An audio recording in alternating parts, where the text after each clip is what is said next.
I would now like to introduce our next featured speaker, Geoffrey Turnbull. Geoffrey Turnbull is the Jim Heistand Eminent Scholar Chair in Real Estate and the Dr. P. Phillips School of Real Estate at the University of Central Florida. Turnbull is an internationally recognized scholar who has published extensively on housing and brokerage markets, property rights issues in developed and developing countries, local public finance, and urban development. Turnbull also advises firms in the technology, real estate services, and real estate development industries. Please join me in welcoming Dr. Turnbull.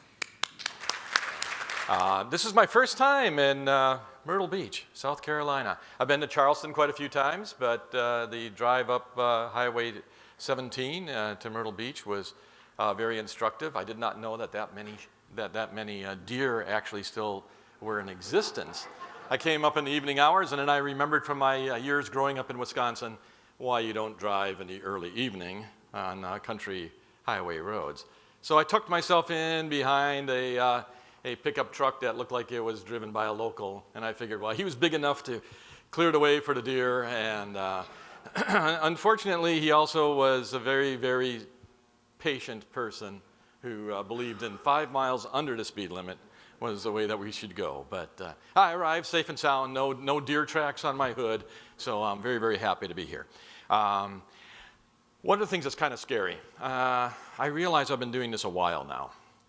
When I come to Myrtle Beach and I see associates that I met back in Baton Rouge at LSU, and what was it, 95, 96? Not 18, but 1995, 96. And in Atlanta, what was that, 2002 or 3 or something? And my God, they're all grown up and real people now. It's really, really hard to come to grips with that. But it's a pleasure to be here. Now, normally when I'm talking to groups like this, normally I'm the only economist on the program. So one of the things that we like to recognize when you have an economist speaking to you, it's much like inviting a skunk to a picnic, okay? So you've already got, a couple people up here talking about, what's going on, the structure of the economy, et cetera. Rob Salvino talked about that, and he took the economist perspective. So he took away a little bit of the stink, but I'm going to add a whole lot more, perhaps. And here's why. Here's why. The fundamental question that you're talking about here, and that I'm going to be talking about, is this relationship between economic growth and real estate development. Fact of life, now I'm living in Orlando. I'm at the University of Central Florida, and I spent the earlier part of my career in Baton Rouge at LSU. And in South Louisiana, the issue was, what can we do to stimulate economic development? What can we do to stimulate growth? I move roundabout way, I end up in Orlando, and the question's totally the opposite. What can we do to control growth? Okay, so now what was interesting is I arrived in Florida in 2011. And the debate at that point was, it would sound a little bit like my years at LSU. What can we do to stimulate growth? Because, oh my God, all the building just stopped in the recession. And of course, then 3-4 years later, things picked up, and now we're back into, well, what can we do to control growth? Now, in my discussions with people in the industry and government over the years, one thing that became very, very clear to me is that it's not only my students who are confused about what economic growth and real estate development are, but a lot of people who are engaged in the industry and people who are engaged in the process of regulating that industry. Now, that's no fault of people doing their work, because you're a part of the market, and it's not oftentimes that you have the advantage of being able to step back and take a look at a larger view as to what you and your firm or you and your agency, how you fit into the broader market picture. And so what I'm going to do is I'm going to talk here today about that broader picture, and you can start seeing how the pieces of what you do fit into that broader picture. And the focus here being on economic growth and real estate development. Of course, the big linchpin here is, well, if you got a lot of growth, somehow we want to control it. Okay? And in understanding what economic growth is and how it ties into real estate development, and what real estate development is and how it ties into growth, because they're not the same thing, one causes the other. Okay? And understanding that, then we can have a discussion about, well, if you're going to regulate it, what are you in fact doing? Okay, so let's just start off with some basic fundamentals here.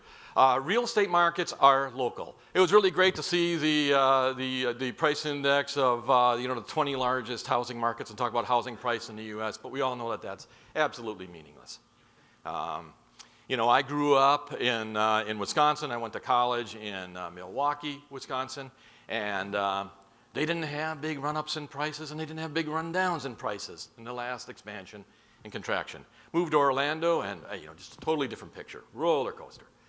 Markets are local. Real estate markets are local. Fact is, we define a real estate market conceptually and statistically as the geographic extent of the labor market. Okay, well, why is that? Well, let's think about who are the players in the real estate markets. Well, the first, the first point is that employment drives real estate development. Okay? That's a key point that we have to keep in mind here. But doesn't real estate development drive employment? Because after all, a lot of people in the policy sphere and a lot of people in industry go to folks in the policy sphere and say, hey, we got to stimulate economic development by pursuing this building project, this development project. Okay, so let's think about that. Essentially, the question is, what causes what?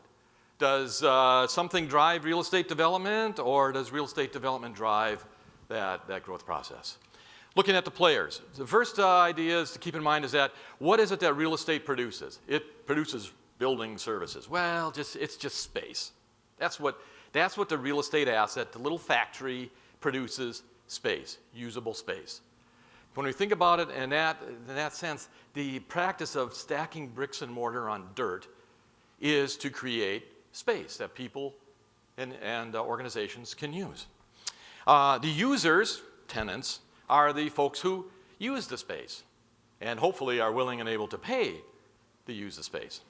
The developers, those are the folks who stack the bricks and mortar on top of the dirt. And they try to figure out what's the best way to configure that to create the appropriate kind of space and the appropriate spatial configuration of space that somebody's going to want to buy. Because the developer's role is to take dirt and these other inputs and create structures, create a real estate asset. It's the investors who are the nexus, the linchpin between the users and the developers. The only reason why a developer builds is because somebody's going to buy it. The only reason why somebody's going to buy it, what I'm calling the investor here, is because somebody out there, potential users, are willing and able to pay to use the space that's being produced. So ultimately, the only reason why anything gets built is because somebody's willing and able to use that space and pay to use that space that's being created.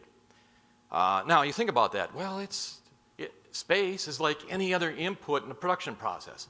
If you take a look at an accounting firm that does tax returns for clients, what does that accounting firm use the space for? Well, a place to put the desks and to put the computers and load the software and have the tax return preparers, the accountants, sit behind the desk and do that work, create that service for that product for their clients. If enough new clients out there want more tax returns, then that firm will hire more accountants. And what do they have to do to hire more accountants? They have to have places to put those desks, that equipment, etc. They need more space. So just like hiring accountants is an input in the production process, hiring more space is an input in the production process. And the demand for space only exists because somebody is willing and able to pay for tax returns. So in that sense, what real estate assets produce is the same thing as what we think of in terms of labor or any other input in the production process. It's a derived demand. It's a demand for space is derived from the demand for what is being produced with that space.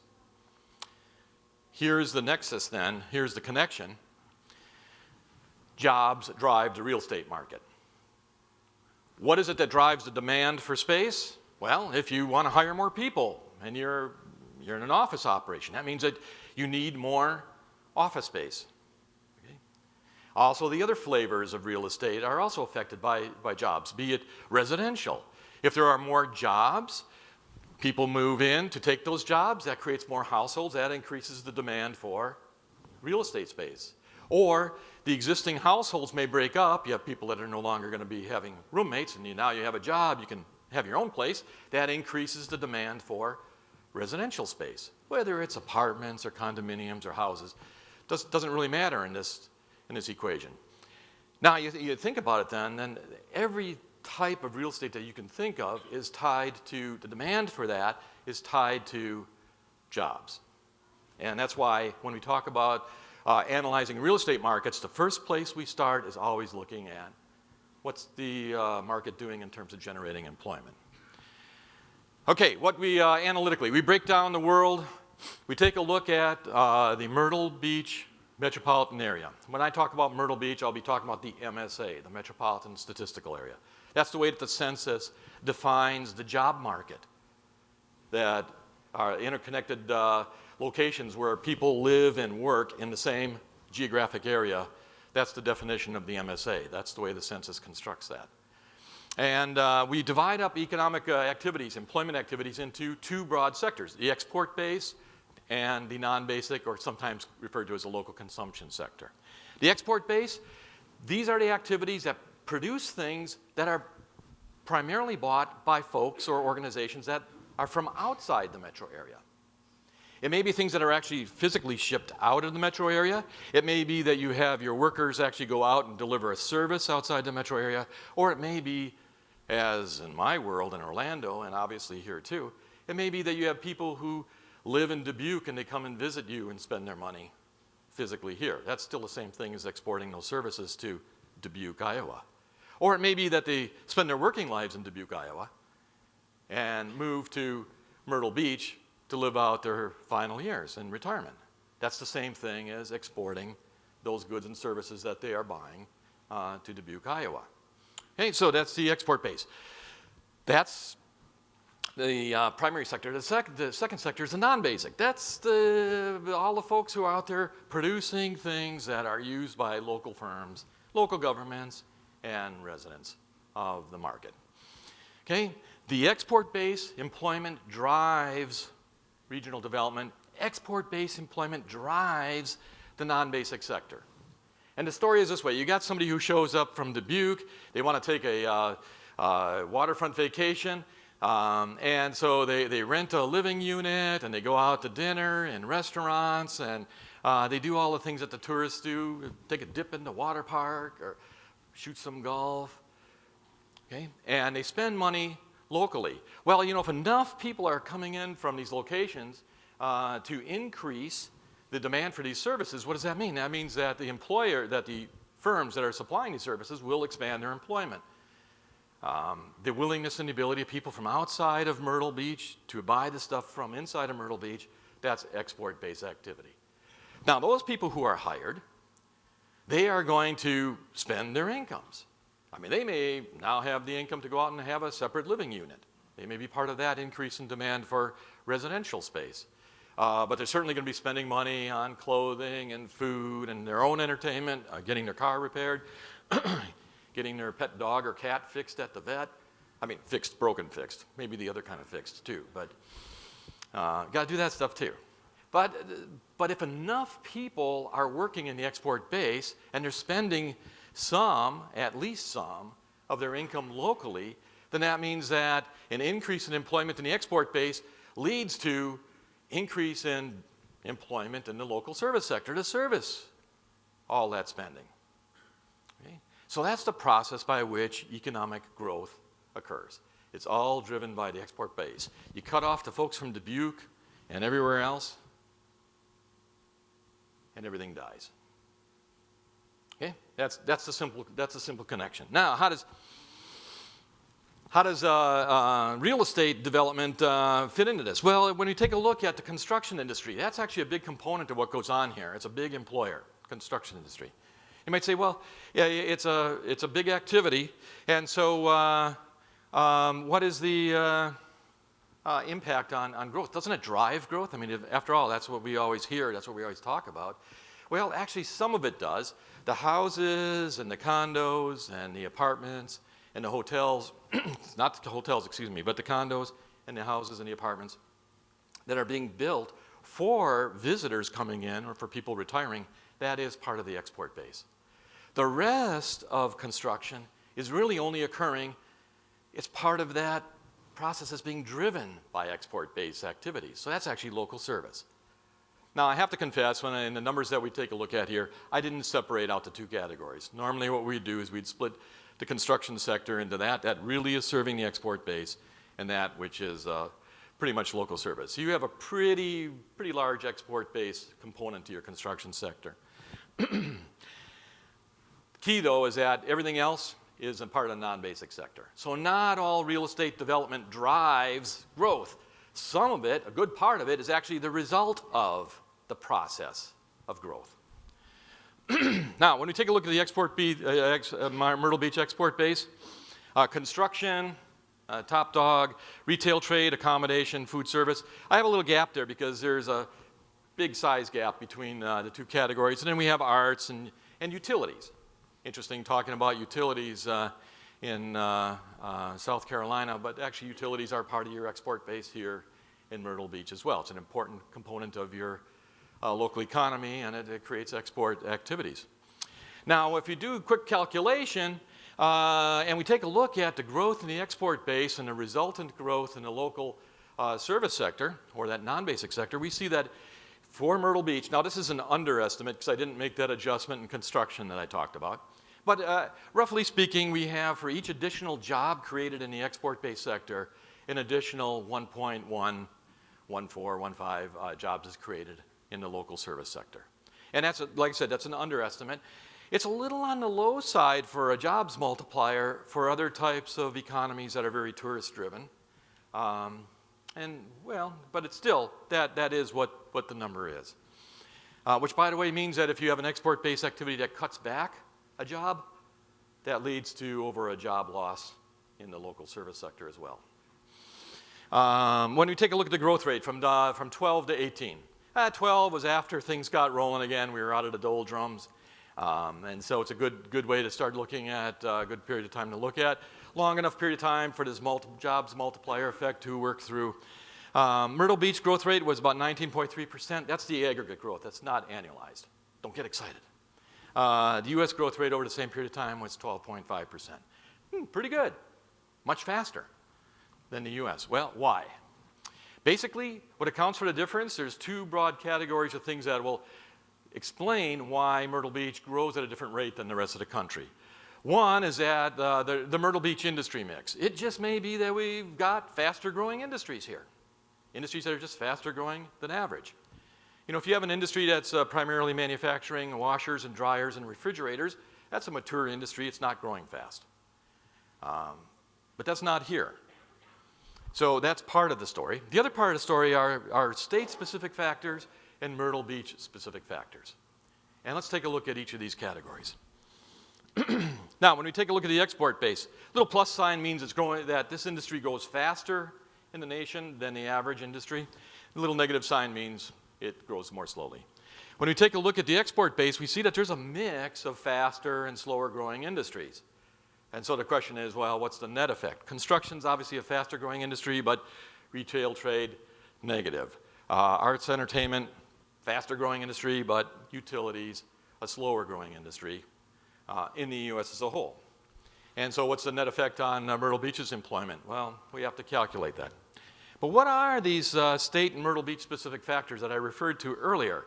Well, one is natural resources, geography, the climate, things that make some industries more productive in this region than they would be elsewhere. So the tourism industry. People like to spend time on beaches. They like to have sunshine and a little bit of nice weather. It doesn't look so nice out there. Well, it does look pretty nice out there right now if you live in Minneapolis right now. So Minneapolis is not a place where the geography is conducive to having a very strong and growing tourism industry. Okay, so that's an example of a geographic factor. Workforce characteristics. How educated is the workforce? Do they have the skill set that matches the demands for those skills by the industries that are locating in that metro area? Infrastructure.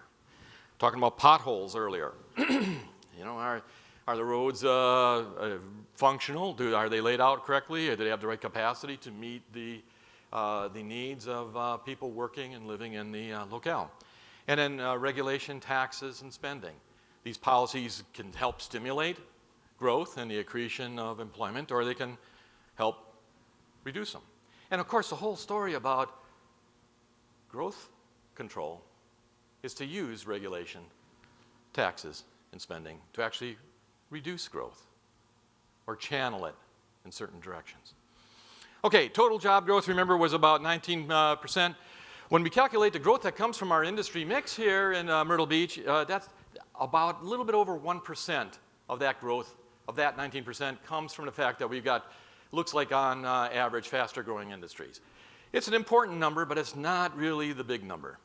When we take a look at growth from South Carolina specific factors, 4% of that growth here comes from the advantages, these South Carolina specific advantages.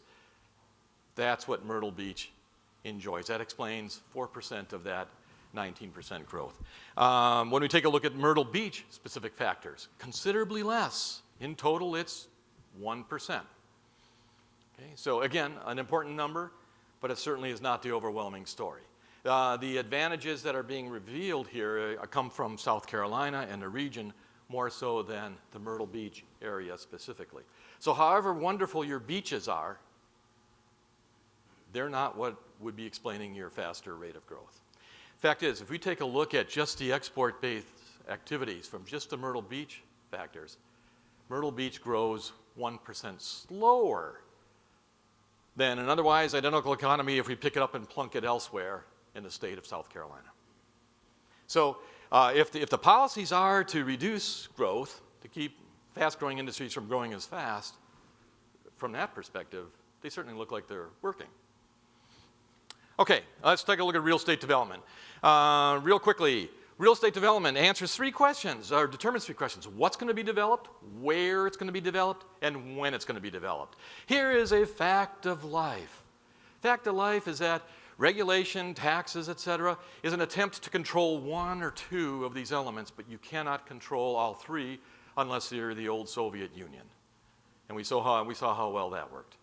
So it's much like a balloon. When you squeeze on one part, you want to control what's going to be developed, or maybe where it's going to be developed, that the market is going to pop out in another direction, and the when is not going to be something that you can anticipate or control. Well, you should try to anticipate it. But regulation and rationale, when we think about, regulation and rationale. One rationale we already talked about earlier today, nuisance, the disabusement of your enjoyment of your property. That doesn't come from somebody actually invading your property, but it comes from external stuff. And so you can regulate to separate incompatible uses, or more importantly for today's discussion, to create green spaces either for flora and fauna, retention, or groundwater recharge, or flood control, etc.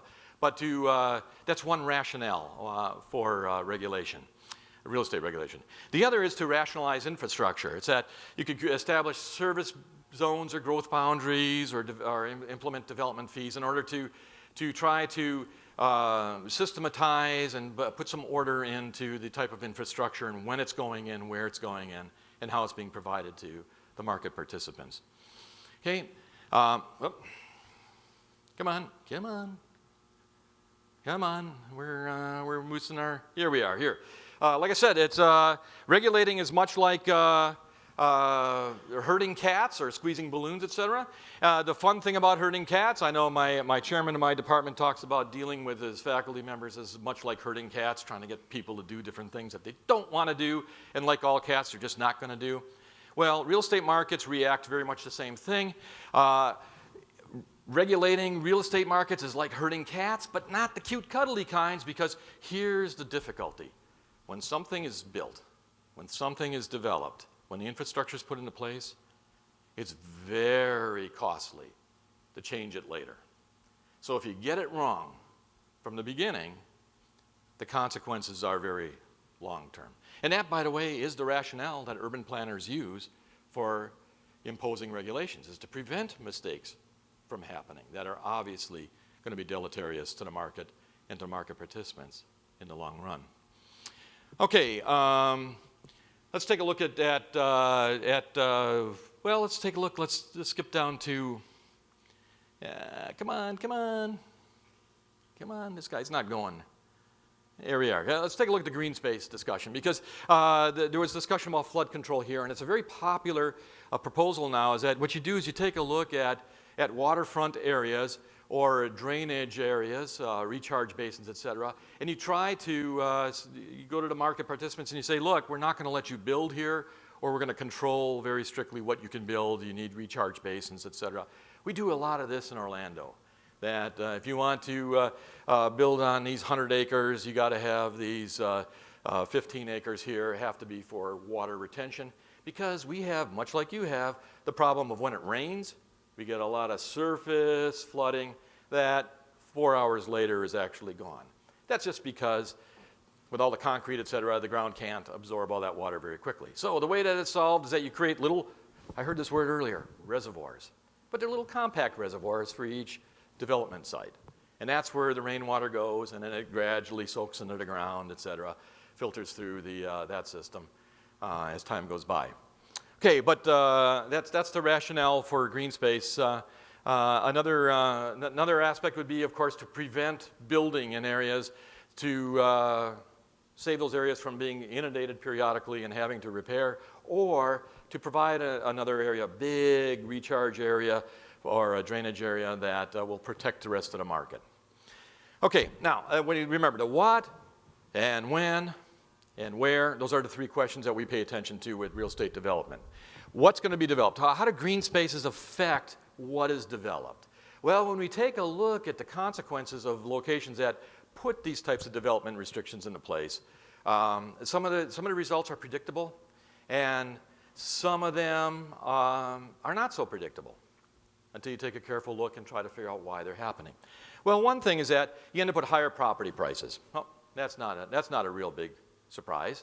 You remove part of the supply of developable land from the market. What that does is you have higher land prices. Higher land prices mean that the developed property prices are going to be higher. But what it also means is that when land prices are higher, that increases the market response to higher land prices is to increase structural density. So you have more structure per acre of land, or more structures per acre of land, more square footage, higher floor ratio per square footage of land. So, well, sometimes people figure, well, that's pretty cool. That's not a bad thing to think about. Where? Here is the thing that people tend to ignore when we look at these types of development restriction policies. Displacement and sprawl. Displacement essentially is, okay, what chunk of land are you going to say you can't build on? Is it a chunk of land that's highest and best use would have been serving low-income housing? Is it a chunk of land that its highest and best use would have been serving higher-income housing? Or industrial development? Or office space? Let's compare the low-income and high-income housing part, because this is the displacement problem. If it's low-income housing that would have been built there in 5 years' time, by preventing that from happening, what's going to happen in the market? Well, I got news for you. Lower-income housing is not going to displace higher-income housing in the rest of the market. Okay, so what it does is it exacerbates the supply deficiencies in any low-income housing segment. Okay? So there's displacement that these people get pushed out of the market. How do they accommodate it? Well, they're accommodated by taking in roommates, by having multiple families living in one living unit. On the other hand, if it's land that's taken out of the market for flood control, its highest and best use would be in 5 years' time or 8 years' time to be developed for higher income housing use. Guess what happens? Well, the development that would have happened there occurs elsewhere in the same market. And where does it occur? It crowds out where other low-income housing would have occurred. So regardless of who you're pushing out of the market, the low-income segment or the high-income segment, the end result is higher property prices, as for both low-income and high-income housing, higher land prices, That's that supply restriction effect and greater structural density, but it also means that affordable housing issues are certainly exacerbated, regardless of who or which part of the segment of the market is being geographically targeted. Finally, when? Whoa, come on. When? When does development take place? Well, it turns out that this type of a restriction has just the opposite kind of effect of other types of restrictions, that actually it speeds the development that's going to take place. And the reason why is because it elevates property prices, it elevates the most profitable, the highest and best use structural density, and it draws more development more rapidly into the present that would have perhaps, that plot of land may have been developed 8 years from now. It's going to be developed in 2 years. Okay, so these are effects that they occur, and there's something that we need to be paying attention to as part of the consequences of trying to herd those cats out there. The point is once these neighborhoods are developed to serve a certain part of the population, that is what they are developed as. You're not going to go in and raise an entire neighborhood and rebuild it for an alternative use anywhere in the near future. Okay, final considerations. Metro area versus jurisdiction. I've been talking about this as if we have one jurisdiction that is the whole metropolitan area. That is not the way things work. So if Horry County wants to do something, part of this displacement may actually affect surrounding counties, et cetera. So there is a little bit of a policy battle that can happen at the local level. A jurisdiction, if it's worried about its residents, it may not pay attention to these concerns. I've had these discussions back at home with people in Seminole County talking about different types of regulations, and I talk about, well, this is going to affect low-income housing, and the response was, quite frankly, good. We want them to move to Orange County. They're low tax-paying, high-demand population. That is reality. Real estate development regulation has feedback effects on the development process itself, the creation of jobs. If the real estate market is less accommodative in generating living space, or the living space is generating is at higher price levels, generating office space or retail space, or whatever the real estate product is, if it's less accommodating to the demands for use, then less of it will happen. And if you're an accounting firm and you would like to have 3 people working for you, but you only have room for 1, you will only have 1. That's the point. Okay, finally, nobody talked about the inverse condemnation rules, although somebody did mention the Lucas case, very, very famous case. South Carolina, the Coastal Commission really got waxed on that one. Because what they did is an investor came and bought a couple parcels of land on an island, and he said, I want to build on this in 5 years' time. But then the Coastal Commission came in and said, well, no, we're going to put a rule in place that says you cannot build on that land because of the flood risk and everything else.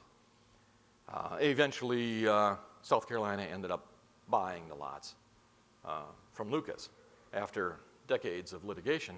But it's a key case that really is settled. Now, in terms of regulation, there's an old case, Williamson County case, that was decided in '85. And when I was in school and we were talking about case law, this was still making its way up through the up to the Supreme Court, and finally was, to show how old I am, it finally was decided when I finished my degree. And I remember my professors talking about how this was going to be a definitive case, et cetera. And the decision went 180 degrees what most property law scholars thought it would happen. And after the decision was made, it was uniformly regarded as one of the poorest decisions that the Supreme Court made. And the response was, well, that's okay. The next Supreme Court next case that comes up, they'll reverse it. And the case basically said this: for inverse condemnation claims, you all know what inverse condemnation is? It's when you have a regulation that strips you of too much of your property rights, too much of your property value, but the local government or the state refuses to initiate eminent domain and pay you for it. You can initiate eminent domain, an inverse eminent domain condemnation process. You can force the government to go through that process so that you get paid for those lost property rights. Kind of relevant to green space restrictions. But what Williamson said is that when you file these claims, you have to go through the state and local adjudication process. So you have to go through this long, drawn-out process. And quite frankly, states and local governments, having been on both sides of these types of cases, the strategy has been to create a very onerous and very costly legal process so that you don't make these claims. I was telling somebody that most of the cases that were settled, you take a look, it's such and such, settlement in favor of the estate of XYZ. Because these decisions would take so long that the people who brought the inverse condemnation claims were long dead, and it was their survivors that actually got the benefit. Well, in 2019, finally, the Supreme Court reversed the decision and said, look, you can go directly to federal courts instead of, you don't have to exhaust all these state and local processes. You can go directly to federal courts. And if you read the decision, the majority decision points out that one of the rationales here is it prevents local governments and state governments from using the adjudication process to make inverse condemnation claims so costly that people just won't do it. Okay? And so why I bring that up is because that does change the shifting sands, as it were, to use a Myrtle Beach metaphor here. A little bit of shifting sands underpinning the regulatory process and reaction to the regulatory process. So we talk about flood mitigation, we talk about the things that we can do to enhance survivability of our real estate assets, et cetera. But we also have to pay attention to the fact that these regulations essentially strip some sticks out of that bundle of property rights that property owners have. And in our Constitution, that you have it in the South Carolina Constitution explicitly. You have inverse condemnation protections. I forget what clause it is, 10 or whatever. Don't live here, so I haven't paid much attention here, and it's been a long, long time since I had a case here. So, but that when you take away these things of value that create value for real estate assets, for real estate property, that our perspective is if it's a sufficiently high reduction in value, that the owner is due compensation. So if you take away the right to develop your property, or even the right to develop your property within a certain time frame, that inverse condemnation claims will be made. And under Nick, it's probably going to be something that'll be more frequent in the federal court system, which is going to be much more rapidly run through than the old state process. We have to go through the different types of mediation before you're allowed to file this, and then you got to go through the state court system and all the way through the state Supreme Court, and then and only then can you go into the federal court system. Nick, by the way, just through the federal court system took 12 years. And the only question that was being decided there is, do you have the right to use the federal courts for these types of cases?